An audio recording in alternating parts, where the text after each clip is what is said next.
Oh dear, oh dear, oh dear child.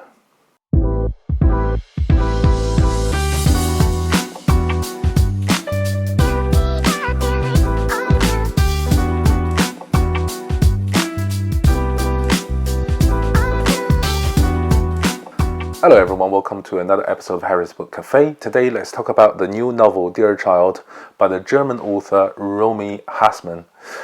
This is her debut novel, and trust me, it shows. Its story is quite original. In fact, it has been made into Netflix series only recently, and you can actually watch that from Netflix, which I did. I want to do a comparison of the book and the actual movie adaptation. So let me talk you a little bit more about the story. The opening scene of the novel starts within an ambulance. We were told as a reader that this woman was involved in a serious car crash accident, and she ended up in and out of consciousness on this ambulance. And beside her was a 12-year-old girl, Hannah, her daughter. And so the start of the book starts with Hannah telling the paramedic what blood type her mother is. And then we follow the ambulance all the way to the hospital, where this woman was pushed through ICU, and again she was in and out of consciousness. And then the view moves away from the woman herself and focuses more on Hannah, the little girl, 12-year-old, not so little anymore. So she was taken away by a nurse, Ruth, her name was, and they were having this little discussion. And the nurse asked how old is she, where she come from, what does she know about the accident. And through those, very mundane conversation, we learned that something isn't quite as it's supposed to be. There's something fundamentally wrong, but we can't really put our fingers on it just yet. As the conversation progresses, that sense of uneasiness start to creeping along a little bit more deeply into our hearts. And there are some genuine creepy parts during this conversation which I think was really, really well done. So for instance, the nurse asked this little girl, Hannah, do you have any brothers or sisters? Is there anyone else in the cabin? Where is the cabin exactly? Where's your dad? So that we can tell him. I'm sure he's worried that his wife is involved in a car accident. I'm sure he wants to know. So could you tell me, does anyone live in that cabin? And the little girl says, my brother Jonathan is in that cabin. I say, okay, fantastic. How old is Jonathan? And says, Jonathan is 9. And the nurse very naturally asks, okay, so where is this cabin? I'm sure your brother is scared that you and Mama is not there. And the little girl said, okay, yeah, he probably is scared, but he has to stay back in the cabin. And the nurse asked, why is that? And Hannah says, because someone must clean the blood stain on the carpet. And the nurse was really taken aback and asked, whose blood is it? And I'm paraphrasing here. Hannah says, oh, my mom sometimes does silly things by accident, and he tried to kill my dad, or he killed my dad by accident, or something to that extent. So it was a fantastic beginning. The first chapter was done really, really well. It sets up the whole scene, that uneasiness of what's going on. It really plays with your mind. You try to find out, okay, what's going on? What do you mean by killing your dad by accident, and the blood stain, and something has to go. And the whole conversation, Hannah delivers her part of the dialogue really, really calmly, as if, bashing someone's head in is a normal occurrence. In fact, she made a reference, do you know the sound when you bash someone's head in? It sounds like bam, like dropping a watermelon on the floor. So she delivers this monologue very nonchalantly, not pretended nonchalance. It's just that she felt expressionless, and as I said, as if all these things that she was describing was everyday occurrence. So really well done. And then we start to travel back in time. So we back to the beginning. What happened is this woman finds herself, the same woman who finds herself in the ambulance, she finds herself locked in a basement with her hand to a water pipe. And she was terrified, as she would be.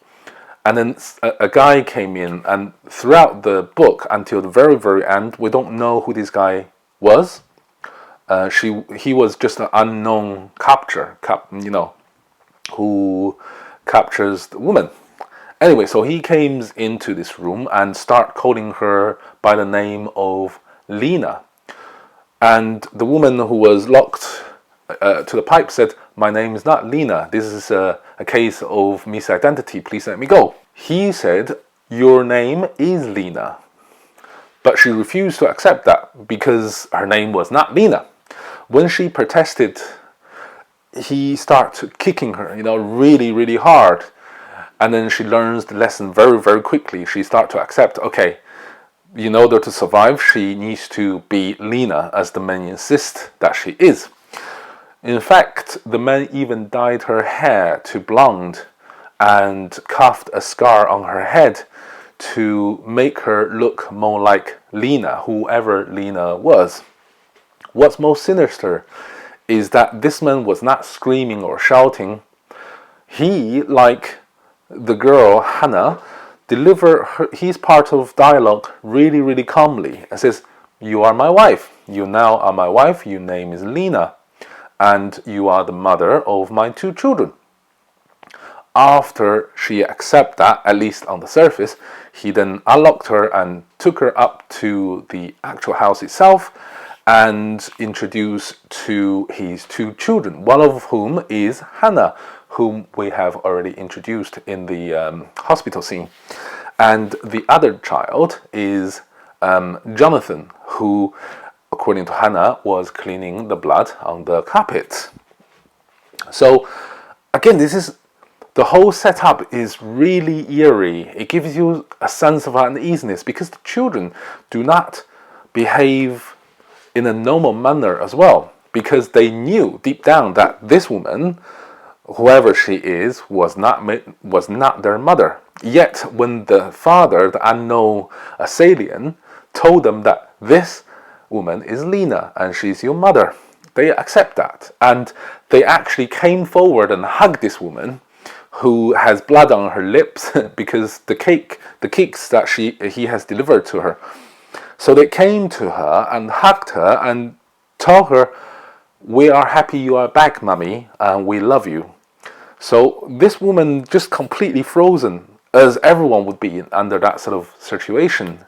And you know right away that there's something truly wrong with the men as well as the kids, right? That none of them are behaving the way that a normal human being should behave. Anyway, so we then were given an overview of the property where she was being captured.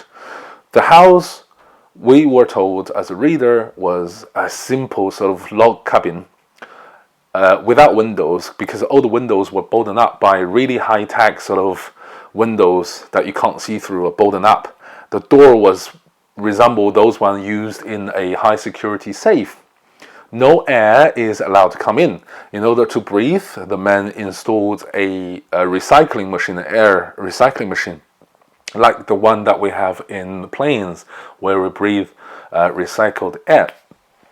And everything in their daily life is dictated by the clock, and the clock is dictated by these men. So for instance, they were not allowed to go to the toilet.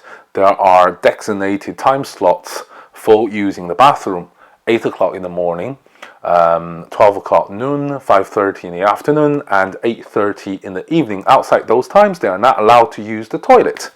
And same as mealtime are strictly regimented. This man plays God in their lives, and everything is completely regulated by time.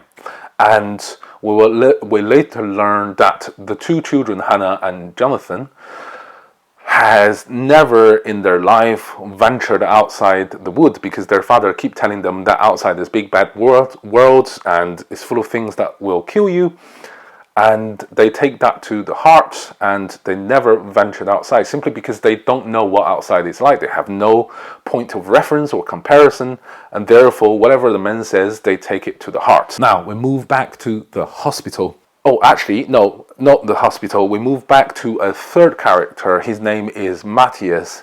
He's a 65-year-old tax accountant. And the starting of the scene, by the way, I'm not talking the movie, I'm talking the book. So the starting of the chapter, he received a phone call in the middle of the night, say 2 o'clock in the morning. So he jumped up, picked the phone and says, what's going on? Who is this guy? So the guy who called him is a Munich policeman who was also his friend. And he called him and says, Matthias, I think we found your daughter. Now here's the disconnect. Matthias has a daughter whose name was in fact Lena, and she has been missing for 13 years.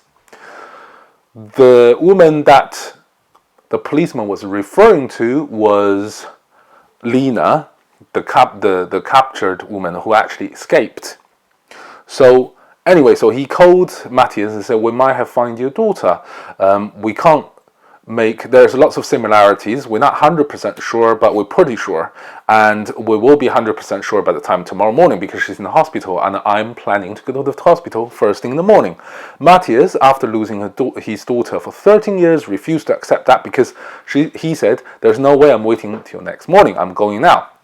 His wife woken up and she was absolutely speechless. She was nearly breaking down with tears and can't believe that they have finally recaptured their daughter.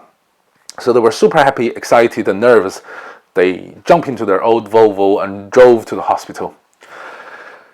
Matthias is a bit of a rash guy, big and doesn't want to, impatient. So he rushed into the ICU, pushed the doctors around and stared at this woman, and he screamed nearly, this is not my daughter, right? This is not my daughter. And he rushed outside the ICU and just have a fit, completely lost it. So here's the problem number one with this book, which I'm going to come back later. But anyway, so let's continue with the story. The woman laying in the ICU was the woman that we have been talking about, who was captured by this man, right? She actually managed to escape by bashing the head of her unknown assailant with a snow globe. We were told that she bashed him repeatedly until his face was beyond recognition. She then ran out through the woods and saw the road, because she saw a headlight of a car coming towards her, and she ran towards the car and she got hit by the car. The driver comes out panicking, called the ambulance and then ran away. And that's what we've been told from the reader's perspective. And now we're moving back to Matthias. Matthias was the father of actual Lena. He went crazy, right? So the Munich policeman who called him arrived at the hospital and they start fighting.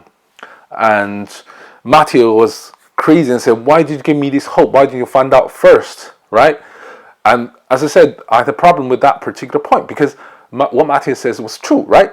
If this was in real life, if I were that Munich policeman, I would not dream to call my friend until I'm 100% sure the woman in the ICU was in fact Lena. Otherwise, I wouldn't give this man the hope, the false impression that I might have found his daughter. Anyway, moving along.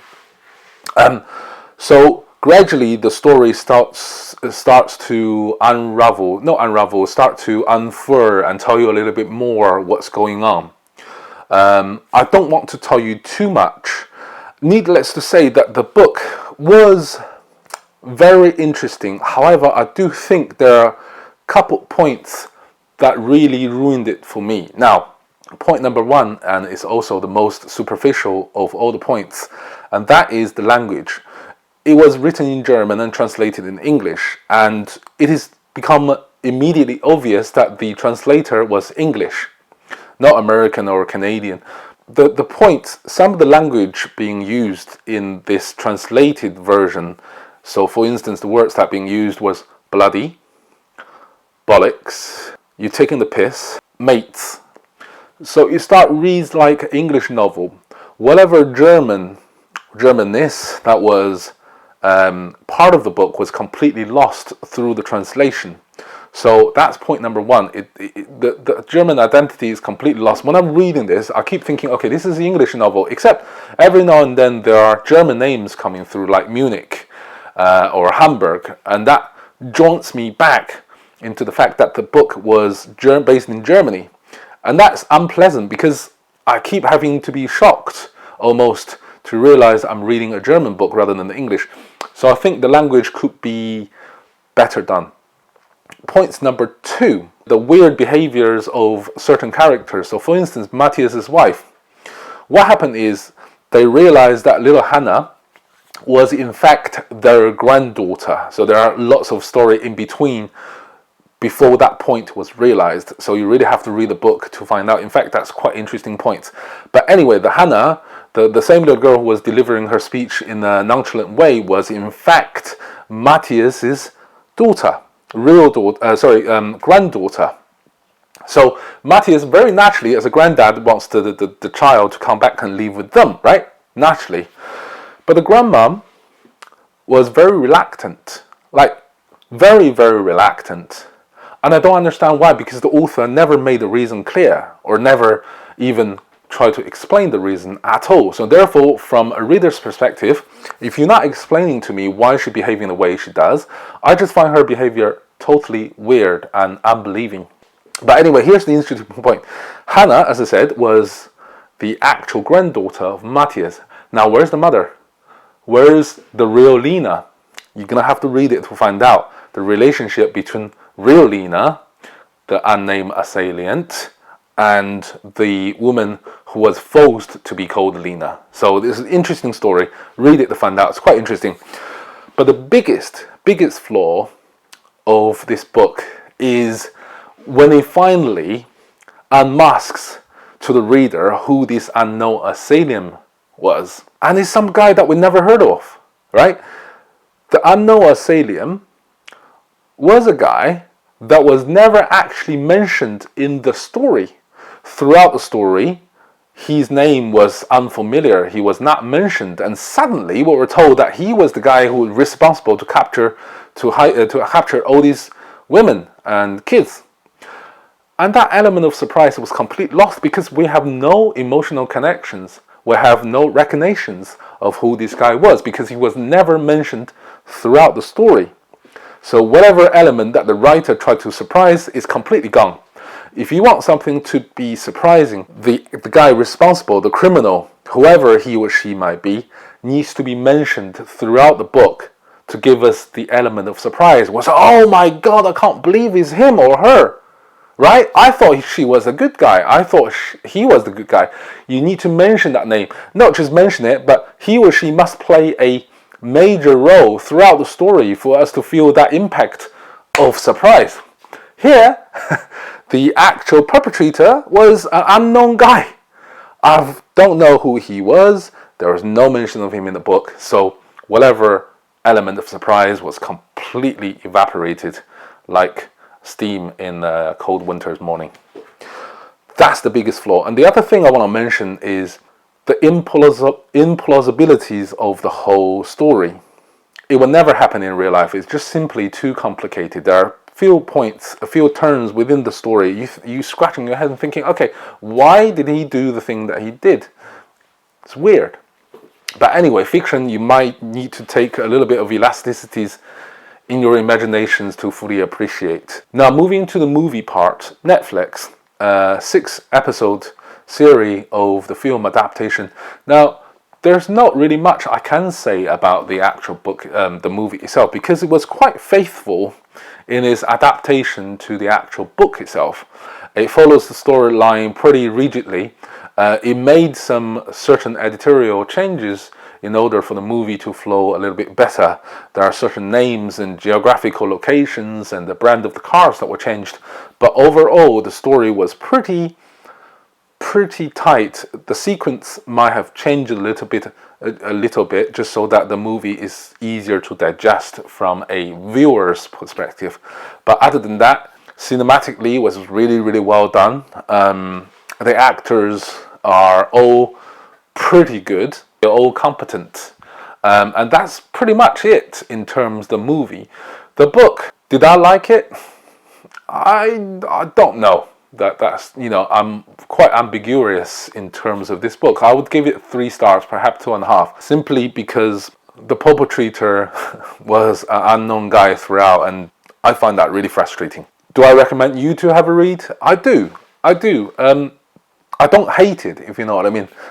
Read it, because there are certain elements was quite interesting. As I said, the relationship between the man Lena, the real Lena, and the fake Lena are quite interesting, and especially in the beginning of the book, where, you know, the conversation between Hannah and Nurse Ruth was quite eerie, and for that alone I do recommend that you give it a try.